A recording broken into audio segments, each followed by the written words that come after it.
Did you know that there are over 10,000 species of mushrooms in the world? Yes, you heard that right. Mushrooms come in all shapes, sizes, and colors.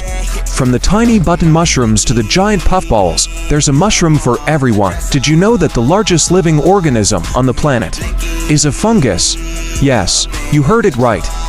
The honey mushroom Armillaria ostoa covers 2,200 acres of Oregon's Malheur National Forest, making it the largest organism in the world. It is believed to be around 2,400 years old and weighs around 35,000 tons. Mushrooms have been around for a long time and have been used for various purposes throughout history.